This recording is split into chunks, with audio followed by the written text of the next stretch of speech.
Great. A good way. Yes, yes. Oh, okay. And there's Mr. Zamita. One of you is Mr. Zamita. Zamita, so I may be butchering your name, so I'm sorry. No, you got it right. Okay. Luis Someta. Oh, Zameta, okay. Or Somita. So I have your emails, I think. Yeah. Have we been communicating with you as well, with via That's email? correct. Okay. Yes, and thank you for doing so. No problem. And then Brian Costner and Nancy Vasquez? Okay, all right. What we're gonna do is we'll go over, we have Evanwood is first, so we'll go over that one, and then you'll have your chance if you'd like to speak on it. We'll have a little discussion and vote, and then the next item is Puente at Benson. That's item 2, so then at that point, then we'll discuss, and then the third item is the Roland. And I don't see anybody here for that item, so unless someone shows up, then we'll have a discussion and we'll go from there. So thank you all for coming. And I guess when you're ready, you. Good afternoon, everyone. Welcome to the City of West Covina Chapter Committee meeting. Today's date is October 12th, 2021, and the time is 3 p.m. I will now call this meeting to order. So first we'll introduce the members of the committee. My name is Gabby Delbanco. I'm a part of the West Covina Traffic Division. Jana Robbins with the Traffic Division at West Covina. Mac Monteros, West Covina Police Department Traffic Bureau. Michael Ackerman, City Engineer, City of West Covina. So first we will now go over the items discussed at the previous traffic committee meeting. So the first item was the additional parking restriction review near 3244 East Holt Avenue. The next item was the permit parking review on Hartley Street between West Harvey Avenue North and Workman Avenue. The next item was the traffic review at the intersection of Thelborn Street and Azusa Avenue, as well as the red curb review on Thelborn Street between Azusa Avenue to La Brida Avenue. And the last item was the traffic review at the intersection of Evanwood Avenue and Durness Street. So all of these items unanimously passed, and they will now go to City Council for approval. And probably those items will go to council in November, because it takes 3 weeks, we have to have the staff report ready in advance. So we usually bunch a couple of meetings together, and then it'll go to council. And if they approve, then it goes then to Public Works, who finds the funds to implement. How long would it take, sorry? Depends how much the funds are, and, some of just the signage and striping, after they approve it, it needs to have, it probably take a couple months to be done. Yeah, because, traffic is kind of underfunded. So we have to find the sources, the grants, or whatever to implement. And then if you have an item that goes to Traffic Commission and has been approved to council, then once it's approved at council, or we'll let you know, like for the next round, we'll let you know when your item goes to council. So if you want to appear at council and you have something to say on it, on the recommendations or anything like that, you can also do there, because we're just an advisory. So we bring it, the report, the data, and then council basically is the approving body. So all we do is make recommendations based on our field data, and then it goes to council and they make the final approval. Okay, so. Now we will go over the new traffic committee items. So the first item that we're going to go over is the traffic review on Evanwood Avenue between Park Avenue to Cameron Avenue. Jana will now go over the item. Okay, so This item was at the request of residents. Some are here. The request was on Evanwood between Vine and Cameron, and initially the resident wanted speed humps due to speeding on Evanwood. But speed humps in the city, we need to get police and fire approval because of the potential delay to services. So in this case, the city has elected that no speed bumps at this time will be installed. So in that case, then we look at other items that could be installed along this segment for traffic calming. So part of our review is we look at existing roadway conditions. We do 5.5 years of collision history. We take ADT counts and speed survey, 24-hour speed survey.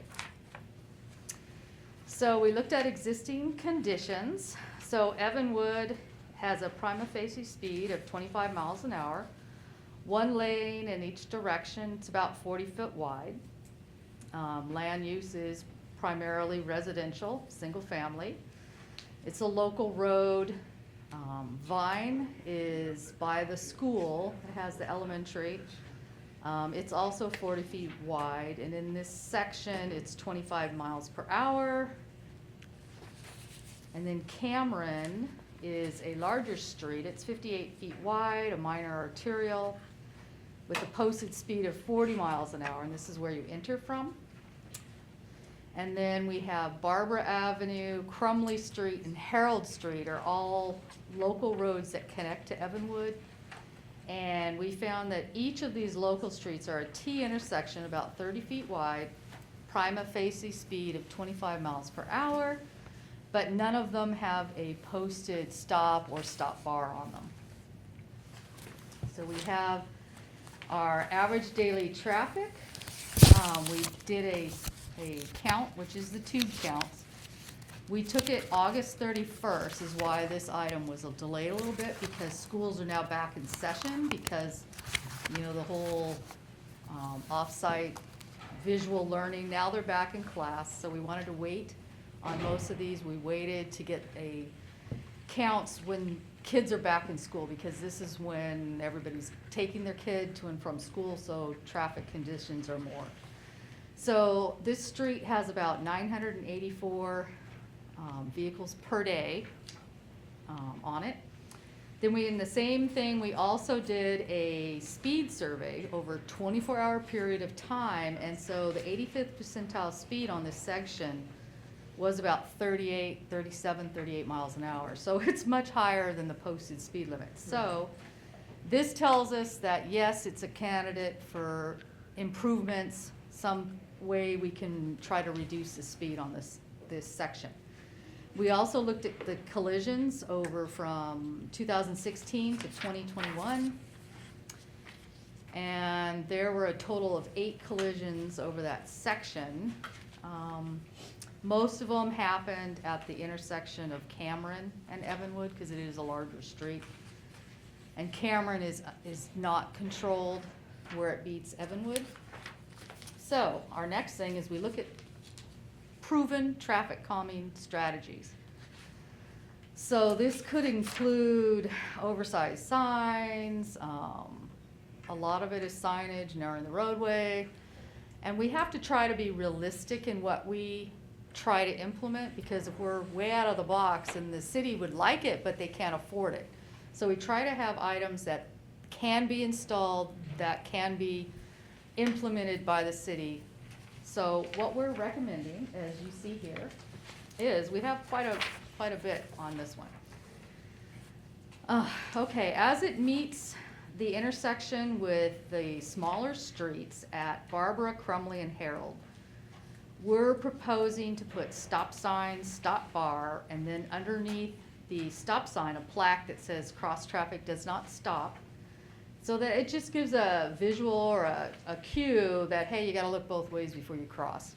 And also, if kids are walking, adults are walking along Evanwood, they're not rolling into the intersection. They have a stop and a stop sign. So what we found to kind of visually narrow the roadway. So what we found that traffic, a narrower road, narrower lanes, narrower road, people drive slower. The wide open streets, even if there's parking, if it's wide open, larger, wide streets, then people go faster. So we're suggesting the white side stripes along the north and south sides of Evanwood, and it's like 8 feet from the side, the curb. So it doesn't affect parking, so people can still park. It's just a 4-inch white line on the side that kind of visually narrows the road. It doesn't impact residents because you can still park, but for people just driving up and down the street, it narrows the roadway. Then also install 25 speed limit signs with pavement legends on each end of Evanwood. And then as we get over to Evanwood at Cameron and Vine, these are intersections, we would put the stop ahead plaque, an approach to these also, so people are aware that you need to stop ahead at Vine and Cameron with the pavement legends, and then replace all the stop signs and install new all-way plaques at Evanwood and Vine, because this is an intersection. And also at that intersection, because it's near the school over here, we would refresh all the stop legends, stop bars, and repaint the existing crosswalks with high visibility yellow ladder striping.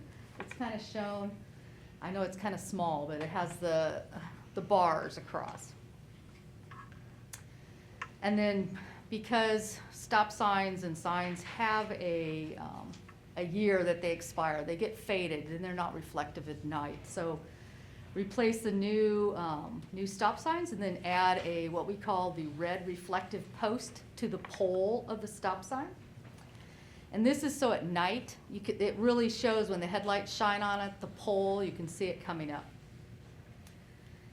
Okay, and then as we get to Cameron and Evanswood, Cameron has an uncontrolled, what we call an uncontrolled school crossing. So we are suggesting to remove the existing school pedestrian signs and replace with double-sided school crossing signs, a little larger as well. We use double-sided because it's a 2-lane each direction, so that if you're traveling in a larger van or a truck is next to you, you can't just see what's to the right of you. You can, if we do it double-sided, then as you're traveling, you're going to see both sides have a ped sign. And we try to do that for our uncontrolled crosswalks for the pedestrians. And then we would also repaint the school crossing legends.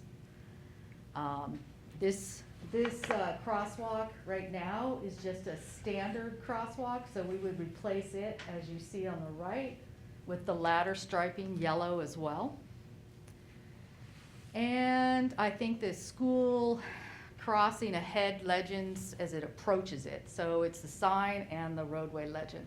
So people see it in two areas when they're coming up to the intersection and the crossing. So I think I've covered most of it. There's quite a bit that we were recommending on this street. So I see we have a resident for this item. So Mr. Almanza, would you like to say something on this item? Yes, thank you for having me here, fellow commission. We're disappointed when we got the email that they turned down the speed humps.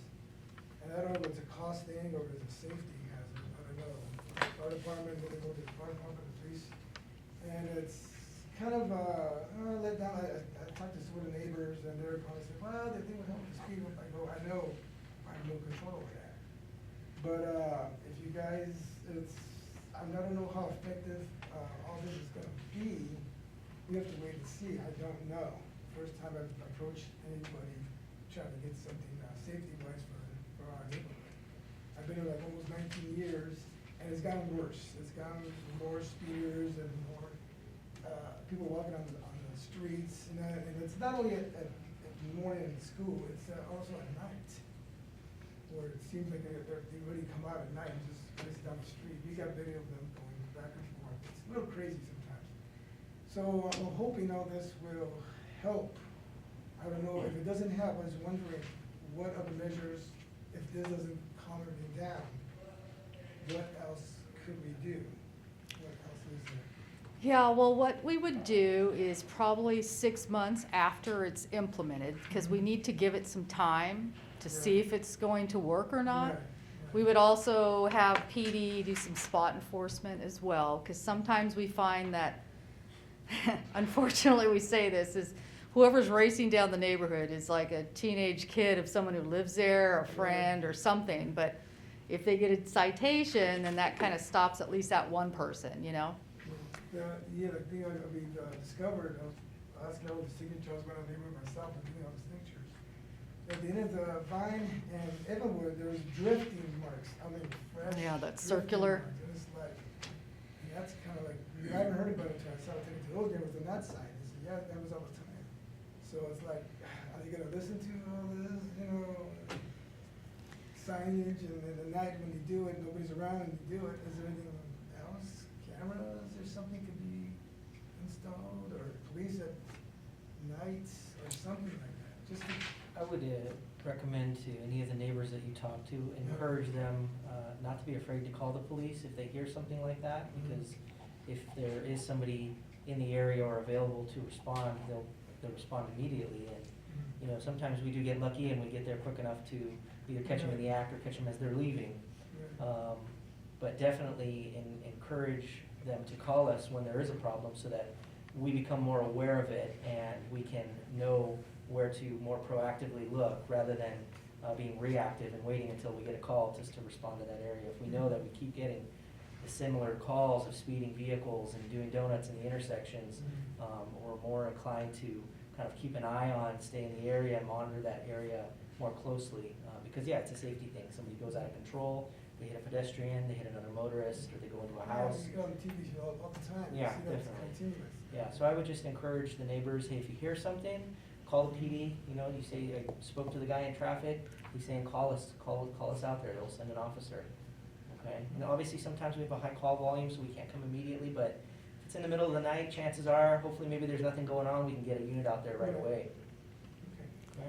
all right. And also, that PD is involved with the traffic committee, and they've been part of this, so they know what concerns the residents are bringing forth, because all of these reports that we're bringing forth is a result of a resident, we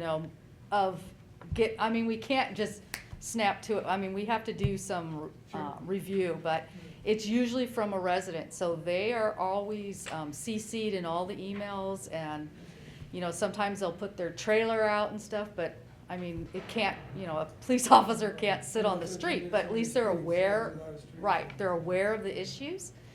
And then also, when we do the 24-hour ADT counts, we know we look, it gives us a graph of when the speeding is occurring. So that gives us a hint to tell PD that we can narrow it. It's like, hey, it's happening at 9 o'clock at night. Because if they show up at school time and it's really not that's not the time, at least gives us a little heads up. And then, like the officer was telling you, if you guys call in, then that also helps them to narrow the time that they can go out and do some enforcement. Right.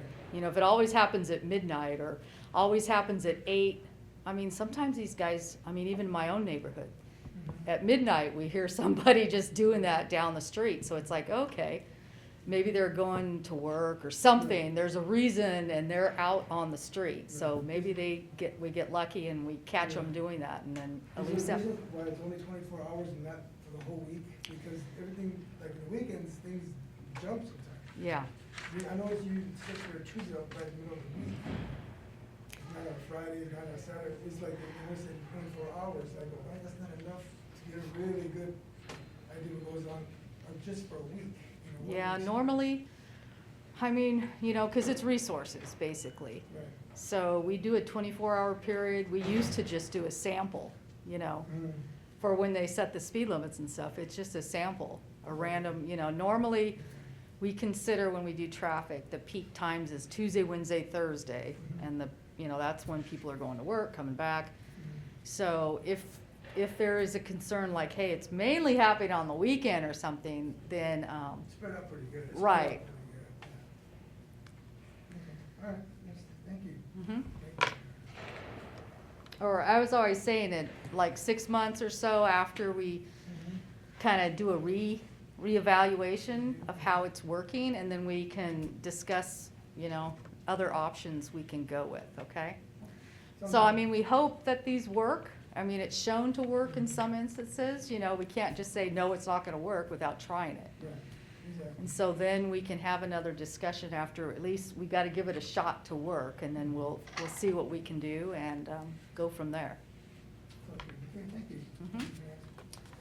All right, so we have quite an extensive list of recommendations for this street, but it's mainly signage and striping that can be done by Public Works and that. So, do we want to have a vote to approve? Was there anyone else for this item before we, okay. Do we have a vote to approve the recommendations? Yes. All those in Yes. favor? Aye. Aye. Okay. Thank you. Then it approves, and it'll go to to council, yeah, to council for final approval. And then we'll, because we have been in communication, so we'll let you know when the item goes to council, so you can go and, it's usually on a consent item, but sometimes if there's a comment or question, they can pull it and have a discussion on it, so. Okay. Okay. Thank you. Thank you for coming. Thank you very much. All right, our next, yes. So our next item that we will go over is the traffic review at the intersection of Puente Avenue and Benson Avenue, down on the All right, so this intersection is a signalized intersection, and it came as a request from residents, like before. We have lots of pictures from our residents that send us that is having some collisions at this intersection. So what we need to do is look at existing conditions. So we looked at existing conditions to see what's out there. It has Puente Avenue has a speed limit of 40 miles an hour, as well as Vincent, that's 40 miles an hour as well. It's signalized, and it has permitted phasing in all directions. So Vincent is 2 lanes each direction, carries about 23,000 vehicles per day. 85th percentile speed is right around what the posted limit is. 20 is an east-west minor arterial, also carrying 2 lanes, with about 16,000 vehicles per day. Posted speed limit of 40, and its free-flowing speed was a little bit higher at 46 miles per hour, so there is a little speeding issue on Puente. We go through our due diligence, we took pictures, looked at the intersection. Now, we looked at the collisions, and these are only the ones that were reported and that we have, that's in their Switters system. Some of the newer ones, I know there recently were some, we are aware of those, but they're not included on this list because we don't have access to that yet. So, over a 5.5-year period, there were 54 collisions. Now, some of them were broad, they're all a range, it's all within 100 feet of that intersection. And it was a cluster of accidents, collisions in here. We did a peak hour turning movement count at this intersection in September of 2019. And then between that time and now, COVID hit. So we waited, and then we redid the traffic peak hour count September of 2021, so school was in session. But it was kind of interesting is that the counts for 2021 were a little higher, but they weren't as much difference as what we thought. So we looked at existing peak hour counts, we looked at lane configurations and phasing at the intersection. Now, just to say that this intersection itself is part of an overall grant that the city received. It's called HSIP Cycle 10 Grant. And in it, the city submitted application and they were awarded this. So 10 intersections in the city will be improved and paid for by this grant. And some of the improvements that will be paid for from this grant is north-south protected left turn phasing, because those have left turn pockets, striped left turn pockets. So the grant has certain eligibility criteria. So we were only able to get left turn phasing for north and south because it has existing striping. We couldn't apply for left turn phasing, at least protected east and west, because it doesn't have the pockets. And for us to put in the left turn pockets, we would have to remove parking on the sides for those residents. So that's kind of a political issue and a sensitive issue with residents. So before we could do that, we would need to have some more community meetings and see if the residents that live right on those corners would be agreeable to that. So that's, and as part of the funding grant, we're also doing signal modification. So they're gonna upgrade the poles, the mast arms, add countdown pedestrian signal heads that, it goes 25, 24, 23, when peds cross, that type of thing. So in this report, we looked at things that we can do now before the grant money comes in that would also improve the safety for vehicles at this location. So that would be for the vehicles as well as pedestrians. So we have phase 1 and phase 2 recommendations. Okay, so phase 1 recommendations are things that can be implemented right now if council approves. Is repaint the existing crosswalk striping with the ladder striping. We like the ladder because at night it makes it more visible for motorists to see pedestrians crossing.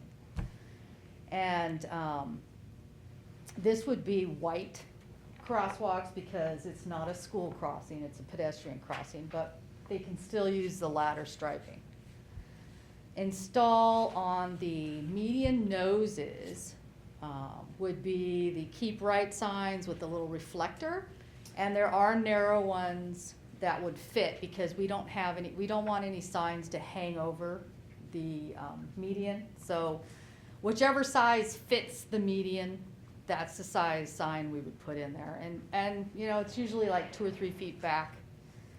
Then also what we call, it's called island alert curb reflectors on each of the island, because a lot of these collisions, they lost control and maybe hit the island and it bounced them into one of the side or the fence. So we're going to make the curb reflectors, it's the yellow, and then repaint the yellow striping along the median curb as well. And then also install 40-mile-per-hour speed limit pavement legends adjacent to speed limit signs. And then this is something new that Caltrans and some of the other cities have just started, is on the signal heads, as you see in the right-hand corner, they put a yellow border on the signal heads. So at night, they show up when your headlights or just the night. It really shows that you're coming up to a intersection with signals. So each of those signal heads would have the yellow backplate on it. So that is the phase 1 improvements. So phase 2 is what we're recommending is the city install what's called split phasing for the east and west directions. What it is the east and the west would have their own phase. So they wouldn't go at the same time as each other. They would stop, everybody would stop, and then eastbound would go, and you would clear the queue. And then when they're done, they would stop, and then westbound would go and clear the queue. So this is something, I think Cameron at Lark Ellen, I think, in the city has that for one of the split phase. So what we have to do, though, is if it's approved, then we have to get a contractor out there. We have to look at the controller box to make sure that the wiring is correct, because we have to change out the heads. We have to add a head that has a left turn arrow. So there's a few things, but it's much cheaper than protected phasing, and we want to keep the HSIP grant stuff, because that's 100% funded. So we don't want to use our funds for those improvements, and you can't install anything ahead of getting approval for those funds or they're void. So we want to do something in the meantime. Those funds may come available at the end of 2022, so it's not that far off, but you have to design them and then they'll be installed. So this is our recommendations. So we have a phase 1, which is designing the back plates, which can be done with, the city can find those funds. The phase 2 is we have the maintenance people go out, check to see what has to be done. And then we have the, they have to come up with the funding for split phase. And this, since we're just an advisory, we recommend to the council. By the time, if it gets approved by us, then before it goes to council, that's when we have the engineering estimates, how much it's gonna cost, and where the funds are gonna come from. I know that was a question from someone. So it's kind of like the next step is if it gets approved, then we tell the council, when it goes to council, then we have to have all the money, how much it's gonna cost, where it's coming from, and they ultimately give approval for yes, or we have to wait, or we have to do something. So we have several residents on this item. So the first one is Brian Cosner. Okay. Well, you covered everything, and I was gonna go with that turn lane with 3 lights and an arrow. That would be perfect. Now, on your phase 1, is that gonna include the north and south turn signals? The phase 1 with the left turn phasing, that's part of the HSIP. So that will come as soon as we get, the Metro releases those funds. Okay, so it'd be the second. Yeah, so, I mean, those are kind of a separate. So when you do funding, you can't work on something that's included in the grant, or they just take the money back, you know. And since we have 100% funding, we want to get as much as we can that Metro's paying for, not the city. And we'll use the city funds for other things that need to be done. Right. Well, that's the main concern. That's why we're all here, is these left-hand turns. Yes. That's what's destroying that whole corner. I've been there 27 years, and at least twice a year, there's not an accident, it's a crash. I mean, people are hurt, cars are totaled. This gentleman gets a car in his front yard every time. And I always thought maybe the city, when they put that sidewalk in, they should put some ballards, steel ballards in front of his house. He's been affected. He had a car in his front yard, and then this was last week, he had another one through his brand new fence. So now he's gotta wait for insurance.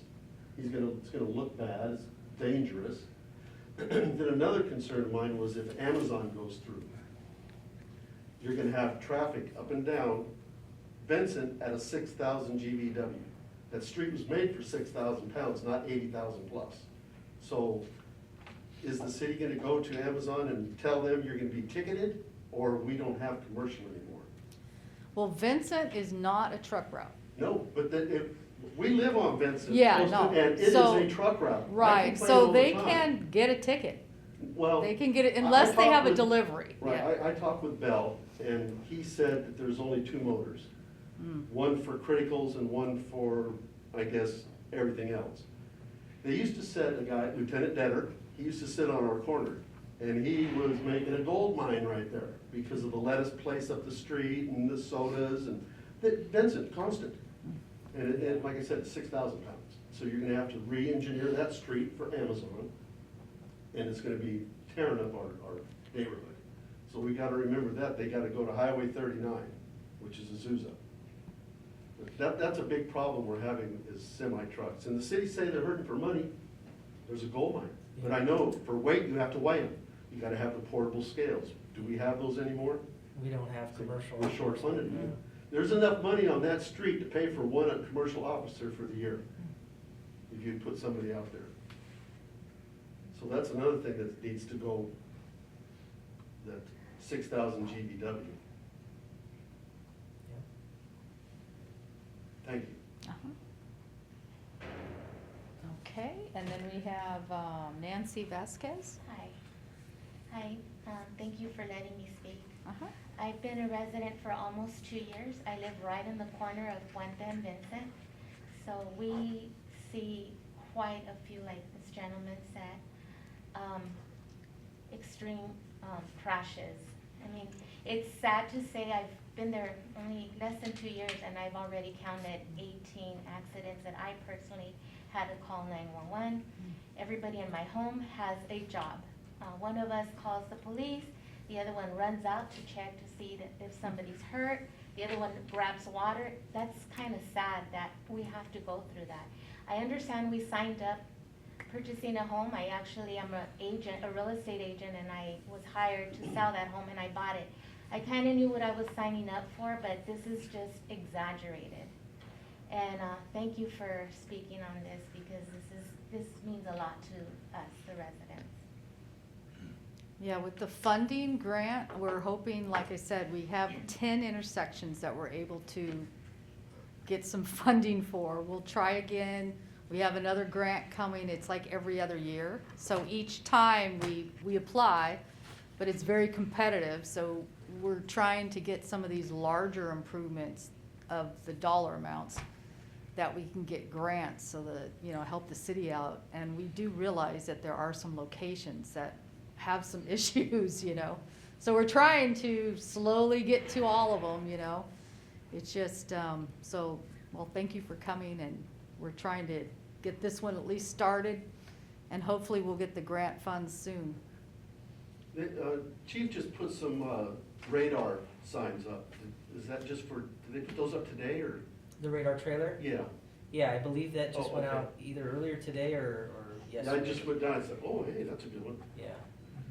Yeah. So are they gonna investigate those after 24 hours or So a week, or? That one doesn't store any. Oh, it doesn't? That is just feedback for reminder. the motorist, yeah, to, Okay. hey, you know, this is your speed that you're going, this is what the posted speed limit The is. counter So is the that- cable across that counts the speed? Yeah.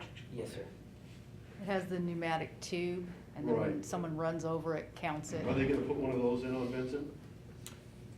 It would be a good idea, because that is very, I mean, there's drag racers, there's motorcycles. I'd be sitting there watching TV at 11 o'clock and you can't even hear the TV. Oh, And I live just right off of, I live at Maplewood. Mhm. So there's an alley and a set of houses between me and Benson. And it's like I'm living on Benson. I can feel the trucks go by, oh, shaking the whole neighborhood.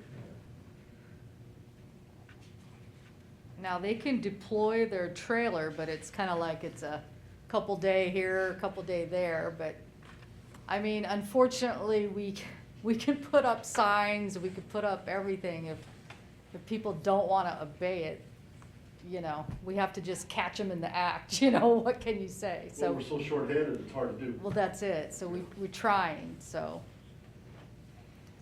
Okay, then our last speaker is, well, maybe we have another one, oh, a couple. Okay, we have Louis Zamita. You got it. Okay, thank you. Thank you for having us. I've been living there for 3 years, and as Nancy indicated, there are multiple accidents on a monthly basis. My question is, how effective is this changes that we are trying to implement? Has there been any data that can corroborate that they will go ahead and have an impact on the speed, because the issue here is speed? Yeah, all the things that we have, are implementing are aimed at making the signal more visible. I mean, if someone is inebriated or such, or runs the red light, we're hoping that, by making the signal more visible, that in their brain it kicks in that, ooh, signal ahead, stop, you know? And then the split phase will definitely help the east-west direction, and then when we finally get the main funding, we'll have the protected left turn phasing. So hopefully that will, reduce all broadsides. I mean, you know, some people are still gonna run the light, Well, but, that's what they are, they're all T-bones. Yeah, Every time it's a the boom, broadside. right? Somebody making a left and somebody going through, every time. And it's usually the east and west and the southbound is one that's getting, because they're in a hurry to get to that freeway and get going. So they're making their lefts, and this guy's just boom. well, taking hopefully left. that's typical, I mean, that's what the grant and the split phase, that should, you know, what we'll do is after it's all implemented, we'll do another, you know, we check and see if how the collisions are, and you guys are there, you can let us know that, you know, still an issue after it's, you know, implemented, so then we can come back and look at it. Did and you see the see. photos I sent? Yes, Did you see the camper shell knocked 50 feet Yeah, away from? yeah. That's how heavy that I know, impact they're is. And fast, it's yeah. like that every time. You're not getting these little bumper minor fender Mhm. benders, nobody's called, they just say hi and they leave. Like she said, these are accidents. I mean, not Right. accidents, these are crashes. crashes. Yeah, I mean, the speed limits were set following state guidelines. They were done in 2017 with a different company, but they have to follow certain guidelines. Well, it's 4 lanes, so you. Yeah, basically yeah, it's 4 so- 4 lanes. Yeah, I have a question. yes. Can you please elaborate what you mean when you said remove packet? Remove, Yeah, you indicated that in order for, oh, parking. parking. Yes, if we had to put in, see how your north and south has the left turn pockets, Yeah, the turn lanes. the turn lanes. Okay, See, if we put east and west left turn pockets, everything would shift down, and see, let's say Puente going eastbound, there's a car parked, a black car. That car would now be in a lane. I understand. So Okay. then we would have to remove parking for about 100 feet, 150 feet, because we have to fit in, just like the north and south, a left turn pocket. Aren't those folks on an alley? They are. So they don't have driveways, they have alleyways. Right. So their only parking Yes. is going the alleyway and park one vehicle. So they have to park in the street, so you're not gonna be able to do those pockets. You're gonna take away everybody's normal Well, parking. that's it. That's So why what we're you'd have doing to do split is those phasing. 3, 4-way light. Yes, This one goes this way and turns, this one goes this way and turns. What you call Yes. that, split? split phase. That's the way it has to be. I mean, that's what it has to be, Yeah. unless, you know, like I said, you remove Yeah, that's too parking. much work to do Yeah. the street construction. We don't have the money for that. Not No. even if it was a grant. Why would you spend it when you don't have to? Mhm. You could take the 25,000 or 30,000 per light instead of putting it on the street. Yeah. So basically, that's what you're gonna have. Now, the only downside to split phase is that the other directions all have to sit there. So there is a little more delay time. So hopefully, you know, That'll slow people, people down. yeah, you know, hopefully they don't get impatient and try to hit the yellow, or, you know, there are some downs, but That'd be hopefully. the second day.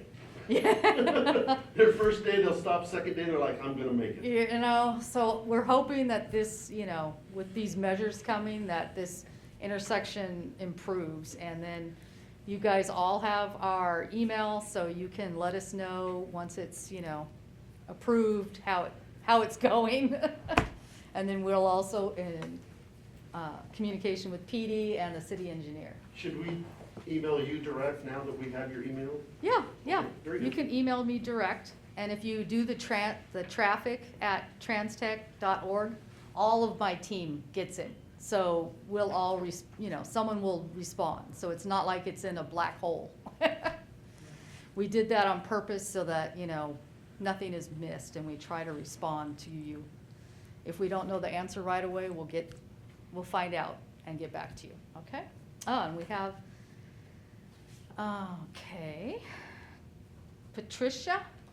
Hi, thank you for having having us today. I think I'm gonna be the cynical one of the group. Okay.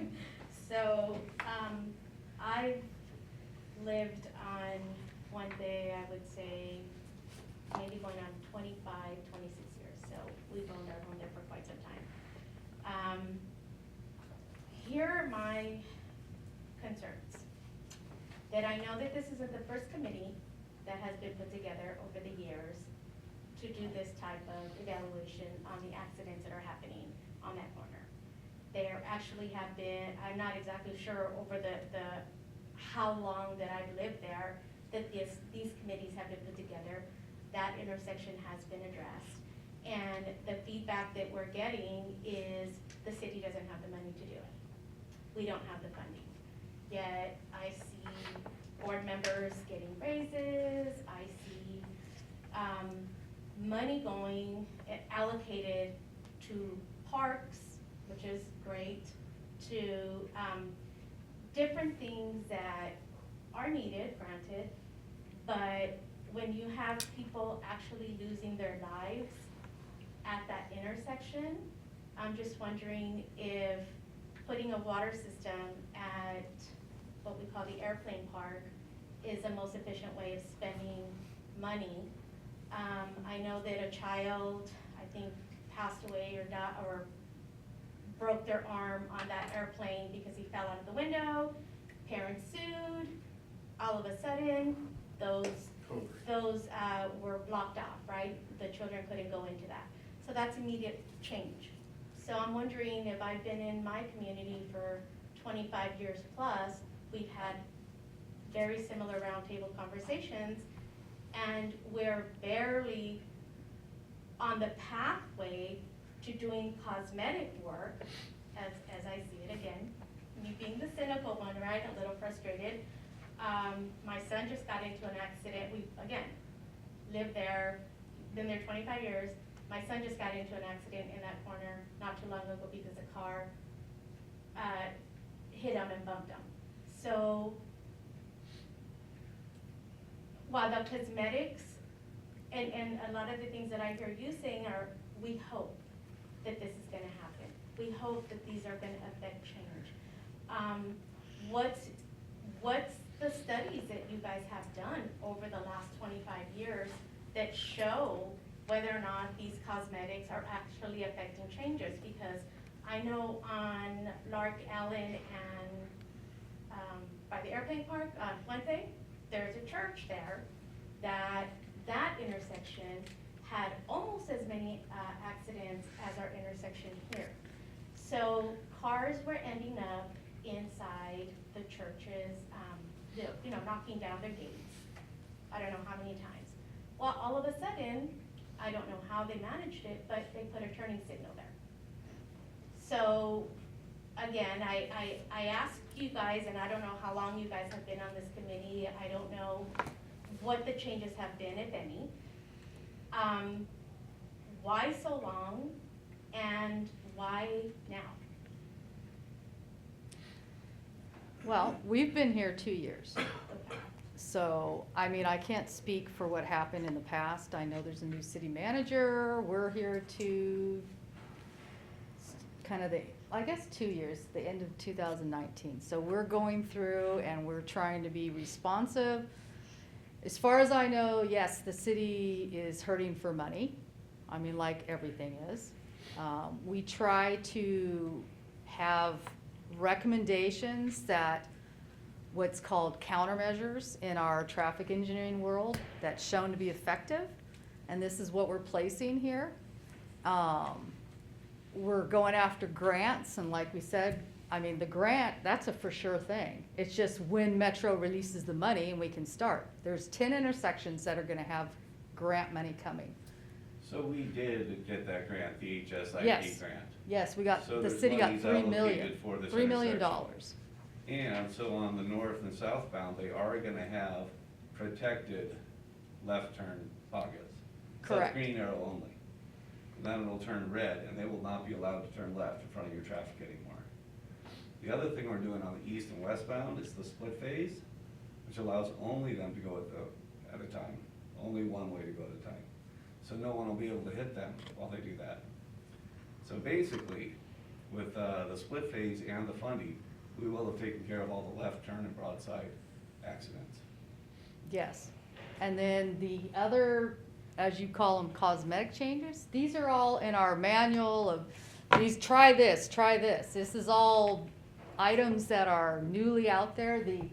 Like I said, the new thing is the yellow back plates. Caltrans, some of the cities, when they have money, are putting them out on their signals now. I know San Dimas has some. Caltrans ramps are starting to have them, so depends on where you drive, you'll see it. We try to roll in some of these costs in with bigger projects so that we can put in our traffic improvements in there, and we're, you know, I am not in charge of the funding, but we're trying to get it going, and we're letting the council people know that, hey, we got some issues. You know, once you approve it, we need to construct them. So, I mean, we're Yeah. doing our part to get it through, but And we want to thank you guys too for Yes. bringing this all to our attention, because when you do, that's when we study it. Because we've been here 2 years, and now we've done the accident history, we've done the traffic counts, we've done the turning movements, and that's what allows us to put that information into the grant application, which we also prepared, which we got the funding for. So it's not necessarily the city's money now, right? It's Metro's money, and because of all you and all our efforts together, we're gonna take care of this intersection for you. So here's the question that I have for you, and having to understand that there's a new team in place, there's now new funding that's coming your way. That's, I would say, 99% of the reason why you guys are able to do this. So you guys don't control the purse strings, so it sounds like the council is the one that has a decision to approve or not approve your recommendations, fair? yes, they approve or whatever, everything from us. We're just an advisory. Correct. We do the report, the engineering study that gives justification for these improvements. So if the council is the one that makes those decisions, do they put out an itinerary or a date when people like ourselves could come in and talk about Yeah. that? Or how, because you guys are just the support network, right? So you're there to say this is what needs to be done. Without pressure from us, these council members aren't gonna do anything that our niche needs done. So how do we get that type of information, and when do they have these meetings, and does this get put on an agenda? Yes. Yes to all that. And I think you were probably, Amen. you probably came in a little later than when we just I discussed that. did. But next, after, if we approve it, which, you know, we'll vote on in a minute, it goes, we do a staff report, and we kind of combine like 2 or 3 months of traffic committee items, and it goes to the council, and it's usually on a consent item. But if you fill out your speaker card at the council meeting, then you can speak on that item, and then you tell the council how important it is that they approve funds to get these things constructed. And what we can do, if you give us your email, it's probably easiest for us if you have email on your card, then we can inform you when our staff report will be ready to go to council. The next council, the 19th, we have like 3 or 4 months of traffic items from May to July or August going as a consent item. So that's the October 19th. It's not this item. Because we have to have our staff reports like 3 weeks before council, and, you know. So it's likely that this month's item will go before council either the end of November or the beginning of December. So we can tell you when it's going. So before or after the meeting, if you can put your email on here, like they all have their email, we can give you a heads up, hey, your item is going as a consent item to council on this date. Then you can go, and it's good that the residents inform the council of what's important to them, so. I just kind of wanted to circle back on something that since it's a council that is basing the decision, there's two concerns that I have. The accidents, that you said there were 54 collisions in the past 5 years reported in that intersection? Reported that. Reported. See, we do not have within the last 4 or 5 months. These are with, it's called SWITTers. It's what's gone up to Sacramento and down. And if there was, sometimes if it's, the police are investigating a crash, we won't have access to that. So some of the ones that you guys have sent in to us, the pictures, we don't have those yet. So we realize that there's gonna be additional ones than what we have on here. Well, no, the only thing that I'm wondering, and again, I don't know the bureaucracy or the red tape behind how your thing works. If a collision is reported, right, Mhm. and it has to go up to Sacramento, would it not make more sense for you to get the reports directly from the West Covina Police Department as opposed to getting it from Sacramento? Because I'm not sure, because 54 collisions in that intersection over the 5 past years, I feel like, I mean, we've had like maybe 7 or 8 alone this year that I can even think of. They would probably know more because. That's our 10 quota. Yeah, you know, Here. so that's what I'm saying, I don't feel that this is an accurate depiction of really what's going on. I don't know what the bureaucracy behind that is. And then number 2, with, the traffic, I understand prior to COVID, you guys started one and had to end. Keep in mind that the Delta variant, still has a lot of people working from home, myself included. So the traffic there is not going to be accurate. I don't know if you could go back and review the prior analysis that were done to give you a more accurate depiction of what traffic is like in that intersection, because. We counted it September 28th, 2021. Right, but like I said, So, I mean, would there be any harm in you going back and comparing your current studies to past studies that have been done? Because again, keeping in mind that there are a lot of people that still work from home. There's still a lot of children that are being homeschooled because they're not going to school. So it's not giving you, and the only reason I'm giving you this pushback, it's not because I don't trust the data, it's because I don't feel that it's accurate. And if you take this to the board, they're gonna look at statistically what's gonna make sense. So if you're able to provide more data to them and saying, you know, the numbers are low now because of this versus this is what it was 5 years ago when we did an analysis, you might get a truer depiction of what's really going on in that intersection. I don't know if that's possible. I don't know if that's something that you guys would even consider doing. I mean, when it goes to council, we will probably update the collisions that we have from the police reports. We can update that. But at this point, redoing a traffic count isn't really gonna make a difference to what our recommendations are. The big thing is the collisions, and so we will be upgrading that when it goes to council in the staff report. So it's more effective if after they're implemented, we do another count to see how it's working. The data as of now supports everything we're recommending. So normally council takes our recommendations, city engineer, we're the traffic engineer, we got PD. So, you know, they take our recommendations. The only issue is you guys can go and say how much of a concern it is for you that they put your project as a priority for funding. Because I think everything that we put before them has justification and backup. So that's really not the issue. Now it's just the priority of when they install and dedicate funds to get the improvements done. Didn't they count like 40,000 between the two? Yeah, Traffic? yeah, so you have a lot of traffic, That is, that's a lot. you know, so,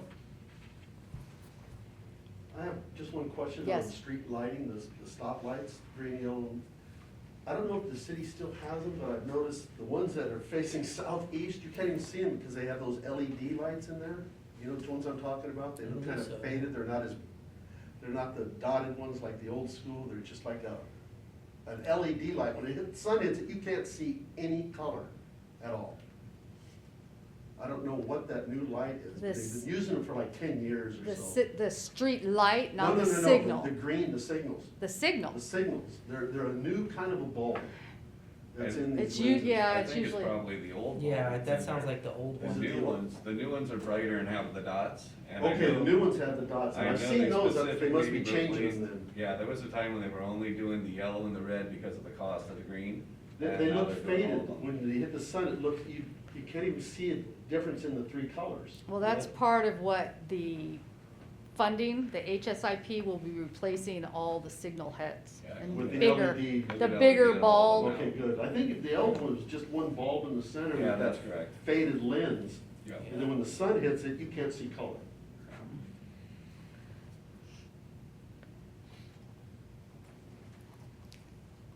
Okay, were there any other residents on this item? I think we had one more, okay.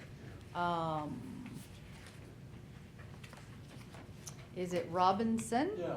Okay. That's my last name. All right. Yeah, when I walk my dog, I sometimes walk her around this intersection. I live on Louisa Avenue, East Louisa, and the alley that was mentioned, that's been there since the homes were built 65 years ago. It looks like you said that 23,000 vehicles use the north-south on Benson and 16,000. Puente is a little bit more minor due to the east-west. It'll probably surprise you, but I'm against improving this intersection. And my reasoning is, I think the safest intersections in the city should be the ones that involve schools. And there's, on Lark Ellen, there's Roland and Grove Center School, and there's West Covina High School on the other side of the freeway. And that's a terrible, busy intersection. I think kids and I think all the money should go into the intersections to make them perfectly premium. The intersections that are close to the schools. This intersection, I think this problem is gonna solve itself because the council, you mentioned community meetings. Well, the council is on the verge of approving the Amazon project, which is gonna add 917 vehicles in and out every day, 365 days a year. And in the Christmas season, November, December, it's gonna double. So I think, the days of zooming up in north and south and east and west are gonna be over, and probably both of those streets are gonna add another 1,000 or so a day, and the traffic will be so clogged that, you won't be able to T-bone anybody because it'll be faster walking than it is driving, in this area because of the Amazon project. So, I mean, without a notice, or they're not even gonna do an EIR, no community meetings, it's just gonna be rammed down our throat, and this neighborhood where we all live are gonna see Amazon trucks everywhere, 365 days a year. So I would favor that you do the intersections that are on Roland and Puente and Badillo, and even Las Palmas is up the street, but that's in another city. But do the intersections that involve the schools. And, this is a nondescript, this is like most of the intersections in the city. And And I argue that improving this intersection just enables that project, which is gonna turn us into a blighted ghetto. And, you know, I see red when I understand that Amazon wanted to put in a regional distribution center in Upland, close to the freeway. And that came before the city a year ago. Well, the citizens, the residents in that neighborhood have that project in court. So they don't want to live close to it either. So that's being held up because the neighborhood doesn't want to live with Amazon.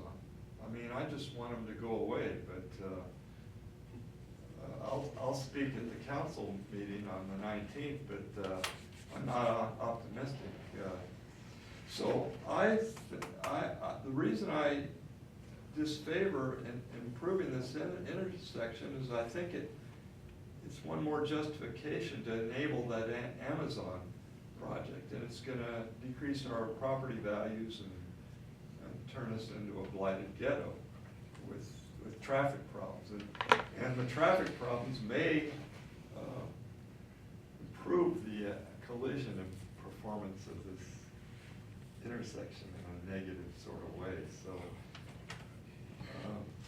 the folks that just spoke may think my reasoning is a little backwards. No, it's not backwards at all, But I just favor, you know, do the most you can for the intersections that are closest to the schools, and this isn't one of them. Go ahead. I just think that there's a lot of value in what you're saying. I have a child, all my kids went to Grove Center, Trawick, and Covina High School, so I support where you're coming from. It sounds more like to me that the really underlying issue here is Amazon and not the Four Corners stop, right? I think that, I feel like you could be a community leader in starting something to prevent that from happening, because I didn't even know what the Amazon project was until now, so I'm gonna do my due diligence. But It's a nightmare. so I'll do my due diligence, and then we can cross that road when we get to it. But I think for now, as someone who lives in that corner and who has been affected in that corner, and we have people who have actually witnessed fatalities in that corner. My sister lives across the street in that corner. She's had a few cars in her lawn, on top of her lawn, which is very traumatic. I think that the funding is already there. We're starting on the right path. It's gonna be up to the council to decide whether or not they're going to approve it, but, you know, taking on Amazon is gonna be a community issue. This is more of a centralized neighborhood concern that we have, that we've been trying to deal with for the past 25 years. So finally that we're heading in the right direction and the money's there, I think it's great. But I do echo what you're saying. Don't get me wrong. I completely understand where you're coming from. Reasonable people can disagree, that's no No, problem. sure, but I do agree with that. You know, I am a parent, you know, my kids are gonna have kids soon, and they're going to maybe be in the area, so that is a definite concern. I feel like we need to, that's a different Well, community issue. I thank everybody for your comments, and then you have one final. One last thing, with Okay. Amazon, real quick. The PD will take care of that. It's 6,000 GVW. You go to Amazon, you tell them, do not come on our street, Benson. Go to the highway, get on the freeway, get off the freeway. Vincent will be clear. It'll never have a truck on it again if the PD will follow through. Well, That's what- one thing. Okay. And then the other thing about Lark Ellen and Roland. That's, you know what? My grandkids went there, everything. They're not gonna put any turn signals there. They have a crosswalk guard. That's the reason we got that taken care of. They said, no, we have a crossing guard, there's gonna be okay. Then we went up to the airplane park. She was asking how. We got the child care people, we got the Roland School people, we got every person. My wife was part of that Roland thing. They finally came in and put that light up there because of the people. And just, I wish I had brought my list, because I didn't know it was gonna go into this, but we have 10 intersections, and I believe Roland and Lark Ellen is one of them, and Badillo at Lark Ellen may be another one. But we have 10 intersections, and a lot of them were near the schools that we will be improving as part of that HSIP package. Great. So, Yeah, like I well, said, I didn't perfect. bring it with me. I wish I did at this point, but I can't remember which one, so. Let me respond to what was just said. Okay. Some of our neighbors have talked to the police department regarding Benson, and they say, well, we just don't have the staff to ride up all the trucks that are gonna go up and down here. We're short-staffed, and we just can't do that. The 18-wheelers are gonna be using Azusa Avenue. I don't expect, I mean, Benson's already torn up between Badillo and San Bernardino Road. It's almost a dirt road. I mean, it's bad. It's really bad, but the police department has talked to us, the people that I've talked to about this, and they just say, we're short-staffed, we're not gonna sit there and write tickets for, and these are, the 900 in and out trucks a day are gonna be these, they're not huge trucks. I don't know how many pounds they are, but they're big, but they're about 3 times bigger than a Sprinter vans. Yeah, they're delivery vans, but they're not huge trucks, but there's gonna be an awful lot, a number of them, and I think those vehicles are legal on Benson and Puente Avenue.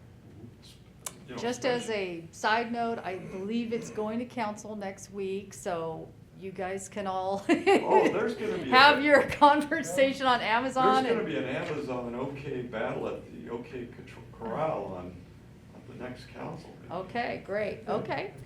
Let us know. At this point, why don't we, as committee, the members, let's vote on the recommendations for Just, 20 at Vincent? Just make sure that, I mean, you've got a grant for 10 intersections, and make sure that 10 are gonna improve the intersections close to the school first. Leave this one last in line or something. Maybe yes, maybe no. Well, thank you for your comments. Let's vote, all those in favor of doing our recommendations, vote aye. Aye. Any opposed, and the committee members? No? Okay, so this one passes. So we will be taking this to council, and those of you who gave me your emails, email me like this week sometime and just say, hey, keep me in the loop for when it goes to council. Yes. That way we save them all, and so then we know when it goes to council, we'll let you guys know, okay? We still have one more item, so. Everyone has the traffic email, traffic@westcovina.org. Well, no, it's traffic@transtech.org. Okay, traffic@transtech.org. The other one. Yeah, the other, yeah, the other one. The public Right, one. yeah. You just gave us a private one. Well, yeah, just. No, I'm just kidding. Very good. Okay, so we have our next item. Gabby? Alright, the last item that we're gonna go over is the traffic review on Roland Avenue between Lark Ellen Avenue to Azusa Avenue. Jana will review the item. Okay, this is part of a longer corridor. So last month or the month before, we took Roland from Vincent to Sunset. Now we're on Roland, Lark Ellen to Azusa. We're looking at the whole corridor. Eventually, we still have one more piece of the corridor to review. So we do realize that there is a development going in. So residents spoke to us and they said, hey, there's speeding, we need to have you look at it. So we do our due diligence, just like the other reports. We look at existing conditions between this. We do acknowledge that Pioneer School project is going in at the housing going in at the vacant school, so. That's 300 more cars, yeah. So we do realize that, so, but then we still look at existing conditions, we took pictures, average daily traffic. We also had before, we had taken some counts in March of 2021, and that was 7,666 vehicles per day on Roland. And then we did a recount of the average daily traffic, September 28th, and it came in at 7852. So it is, it's slowly climbing up there. We did a radar speed survey at the same times, and the 85th percentile is about 45, 46, and Roland in this section has a 40-mile-an-hour posted speed limit. So they are coming a little faster. Could you repeat that? It's 7,600 east-west and 7,852 north-south? No, this is just, we're looking at Roland, the whole segment. Oh, roll. So going eastbound was 3,600, going westbound was 3,400 for a total of 7,066. That was in March. We did a recount in September 28th, 2021. Eastbound was 3,722 and westbound was 4,130 for a total of 7,852. East-west. So at the same time, we did a 24-hour speed count. So in the March, it was about the 85th percentile speed was 46. So that means that 85%, we look at the 85 percentile, so 85% of the vehicles were going 46 miles per hour or lower. So that's 85%. That means, there's still some going higher. So, and then in September, the 85th was 45 miles per hour. So yes, this segment would be eligible for some traffic calming. Collision investigation, 39 collisions. So we have some tables on those type of collisions. And on this one, we included the intersection of Azusa at Roland. And the next segment will include the Lark Ellen at Roland, because it has a little special conditions because we have the school and everything else in that section. So most of the collisions, of the 39 collisions, I would say 90% were at the intersection of Azusa Avenue. So we looked at potential traffic calming we could do along this section. So on this way, it has Roland has 2 lanes in each direction with the raised median. So we are recommending that we put 40-mile-per-hour pavement legends so that reminds people how fast they're going. There are existing speed limit signs. We would remove the existing signs and add the newer, highly reflective and just a little bit larger. And then next to them, the legend. And on this section, because they are going pretty fast and it's with the median, we are proposing to put the solar-powered radar speedback sign, which is the your speed, and it flashes if you're going over the speed limit. So you have the your speed, and above it you'd have the 40 mile per hour. So it's like, no sense having a your speed sign unless you have what they should be going above it. So one for each direction in the mid-block. And then at the side street of Leaf and Home Rest, we're going to add the cross traffic does not stop plaque. And then at Home Rest, on the south side of Roland, we need about 20 feet of red curb so that when those people exit, they can see without a car parked right next to the curve in the roadway. And this too, like we explained in the Benson and Puente, we're suggesting that the yellow reflective strips around the signal heads so that it makes the intersection more visible. Now, Azusa at Roland has protected phasing and left turn pockets for all directions. So it's already there. So we're trying to make it more visible so when people approach it, they're gonna see it. And then we noticed that it needed the signal ahead sign approaching Azusa. So we need to put that sign on the approach as the top, I don't know, you can't see it, it's so small, but the signal ahead sign with the legend. And then on, just like the other intersection, the keep right and the object marker on the noses of the medians on this as well. And then as well as the yellow reflective paint and the curb on the nose. I see it's missing on here, so we need to add that. Or maybe just something in the text. But anyway, the curb reflector, so that they know when they're turning that they go around the curb of the median island.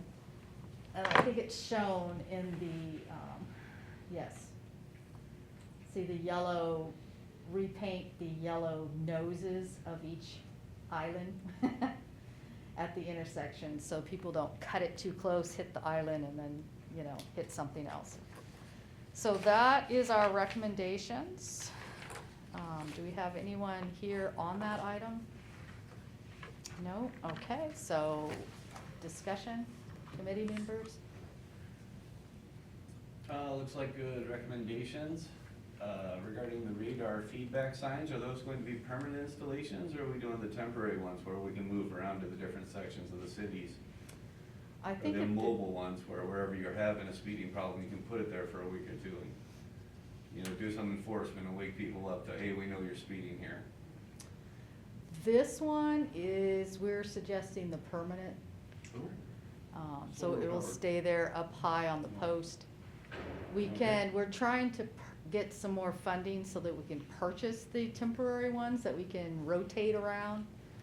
So hopefully this next funding cycle, we can get that. It might be an option to consider if we're doing all the other improvements with the markings and the signage, if the speed does go down and everybody's aware of it, if you just get the ones that mount to poles or streetlights, then you could always relocate them if you wanted to. Then the problem comes back, you could always bring it back. That'd be a great idea for the Puente yet, so in Yeah, addition to. it may even be less expensive. Yeah, we could look into that, see what the cost is for, the temporary. Matt, do you have anything? No, I like the idea of having some that you can maybe move to different locations. I think that's, Yeah, the trailer, people can tag, they can hit, they can steal, you put it up on the pole a little Yeah. bit, it's a little bit safer. yeah. It's only the cost of the sign because the solar powers it. Yeah, Yeah, solar panel, battery, and sign. so I'm putting that Does down. the city have their own street lighting? Or is that subbed out? That would be all the streets, that would be all the signals, everything. So street lighting, most of the city street lights are SCE street lights. I think Oh. they just went around with the program E and changed them all to LED Right. heads. Yeah, those are nice. Yeah. Yeah, the city Saves has a lot of some maintenance with the signals, but some are county, some are city, some are Caltrans, depending on what they're corridors. looking. So it's just out of our maintenance group then, Yeah, we'll take care of it. Appreciate it. Is it always a budget thing, you got every year you're looking for money to pay for all this? yes, it's Yeah. always a Yeah. budget, Right. it's always a Yeah, I know, budget, but yeah. It's not Yeah. good body for budget. Yeah. There's nothing allocated for anything for traffic. I know, we're kind of the stepchild, you know? There's a capital improvement projects Yeah. budget, it's supposed to look out for 5 Here's years. something you could toss at the city council, tell them to sell big leap dreams and make some money instead of a money elephant pit. It's just a big joke up there, get rid of that thing, sell it to some big company, let them put housing up there. Get rid of that park, it does us no good except spend money for the city. Yeah, that's a good idea. You know, let's sell that thing, put some houses up there. It's a drain on, it It drains. is, it's well, it's a drains us every toxic year. landfill, it's like, good God. All right, I guess we're ready to vote.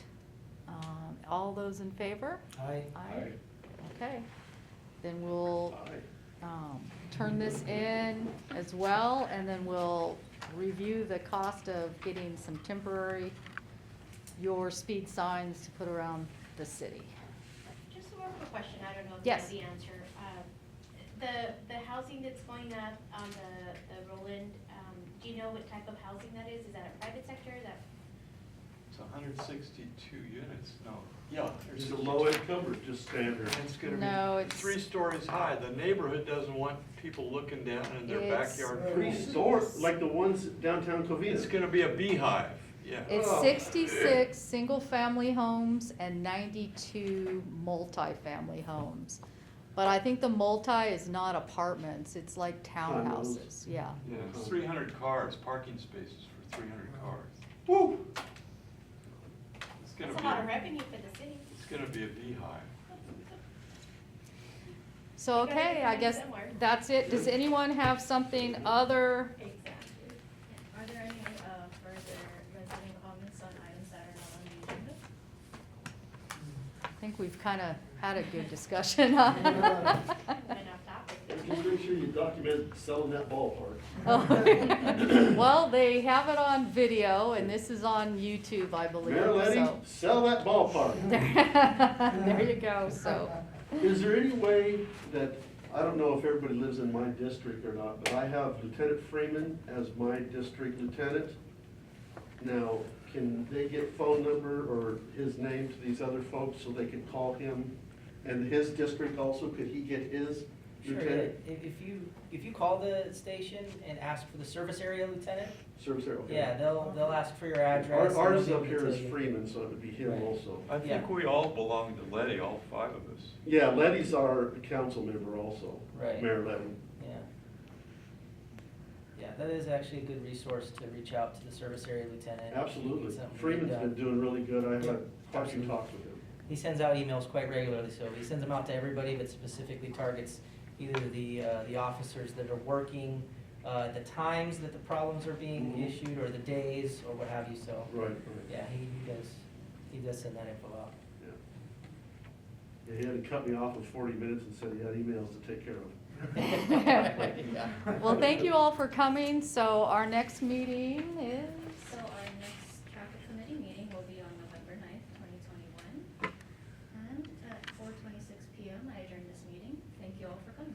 thank you. Thank you. Thank you.